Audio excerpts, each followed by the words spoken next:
You love your dog. That part is not in question. You take care of them, you think about their meals and their walks and whether they seem happy. You talk to them, you hug them. You feel genuinely bad when you've had a hard week and haven't given them as much attention as you normally would.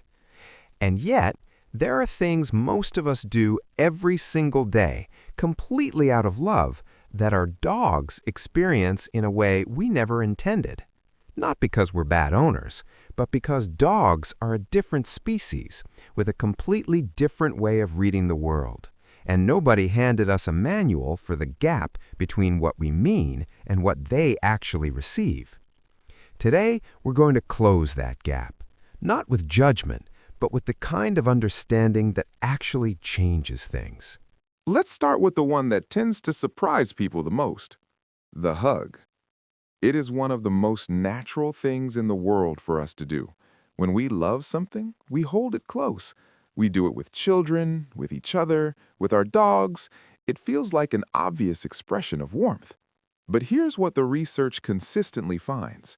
One study analyzed 250 photographs of people hugging their dogs and found that 82% showed at least one clear sign of stress in the dog. 82%. In photos people chose to post publicly, moments they thought looked happy. A newer study using video went even further, finding that 2/3 of dogs who were hugged responded by trying to nip or bite. Why? Because dogs are built to run when they're afraid.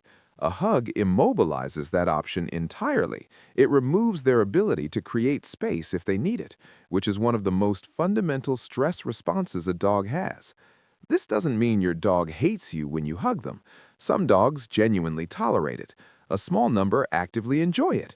But the signs they give us when they don't, ears flattening, head turning away, a small stress yawn, eyes going slightly wide, are exactly the kinds of signals most of us have learned to read as contentment.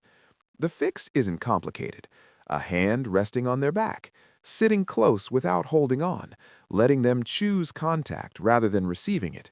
These land very differently for a dog, and they still carry every bit of the love you intended. Here's something that came out of research published in 2024, and it's one of those findings that stays with you. Scientists at the University of Bristol wanted to know whether dogs could detect human stress, not just sense it through body language, but actually smell it. They put human volunteers through a stress test, collected samples of their sweat and breath, and then exposed dogs to those samples during a decision-making exercise. What they found was that the smell of human stress made dogs slower to approach uncertain situations, a measurable shift toward more pessimistic choices, reflecting a genuinely more negative emotional state. And this wasn't just about dogs who knew the stressed person. The effect showed up even with the odor of complete strangers. But it goes deeper than a single bad day. A study looking at long-term stress levels found something striking. The stress levels of dogs and their owners were synchronized over months, measured through cortisol in hair samples collected across both summer and winter, not just in moments, across seasons. Owner characteristics were found to be more influential on the dog than the other way around. Your dog is not just aware of your emotional state, they are, in a very real physiological sense, living inside it. This is not a reason for guilt. Stress is part of life, and your dog isn't fragile. But it does mean that taking care of yourself, actually taking care of yourself, not just managing, is something that lands directly in your dog's nervous system. They share your seasons. This one is about timing, and it matters more than almost any other single factor in how dogs learn. Imagine coming home to find something has been destroyed. You feel frustrated. You call your dog over, show them what happened, and scold them. They look guilty, ears back, head down, tail low, and that expression feels like acknowledgement, like they know. But here's what's actually happening. Dogs connect cause and effect across a window of roughly 1 to 2 seconds. Research has shown that even a half-second delay in feedback after a behavior causes dogs to respond less accurately and take longer to comply, and at 2 seconds, the connection breaks down significantly. By the time you come home, minutes, hours later, your dog has no cognitive access to the moment they chewed the shoe. None.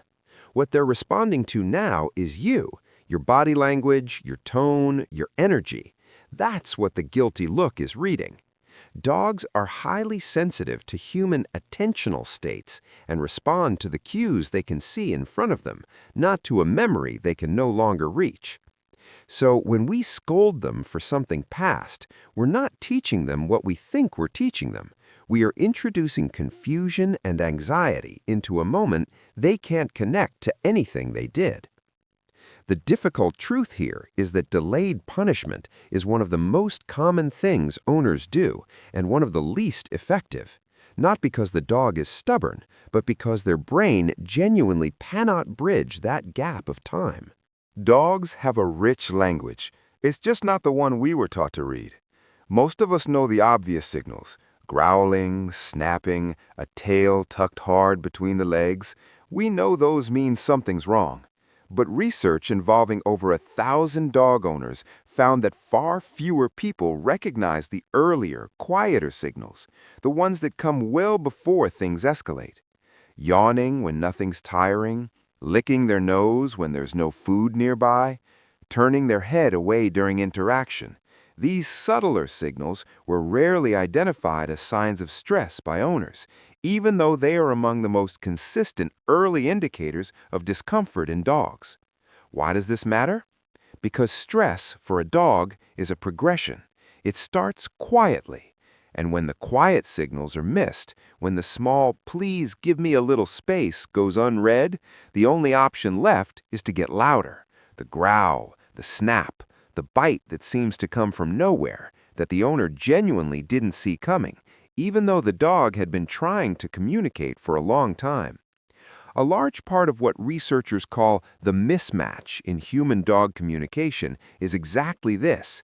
We tend to interpret dog signals through the lens of what those expressions would mean in another human, rather than what they actually mean in a dog. A dog who goes still when you hug them is not melting into your arms. A dog who yawns during training is not bored. They are telling you something is too much. A dog who licks their nose while a child leans in close is not being friendly. They are trying to diffuse a situation that feels uncomfortable. Learning to read these signals isn't complicated. It just requires looking. The last one is about how we teach. There's been a significant amount of research in recent years comparing different training approaches, methods that rely on rewards versus methods that rely on corrections and punishment. And the findings are consistent enough that they're worth saying clearly.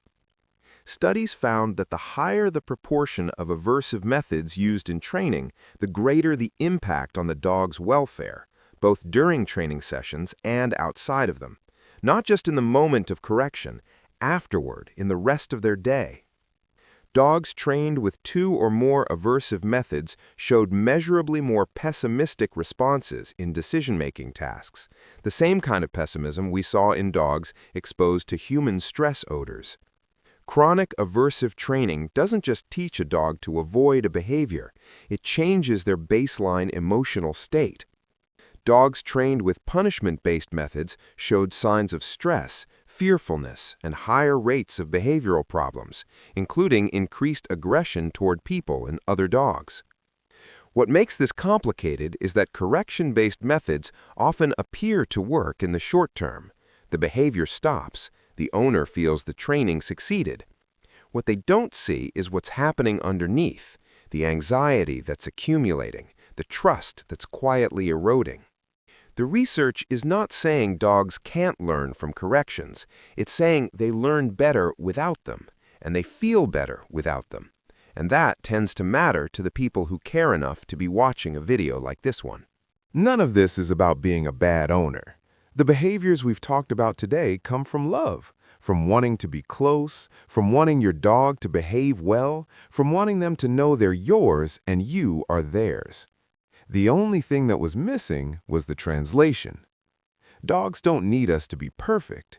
They need us to pay attention, to notice the small signals before they become big ones, to offer affection in the way they can actually receive it, to be the kind of calm, consistent presence that makes their world feel safe.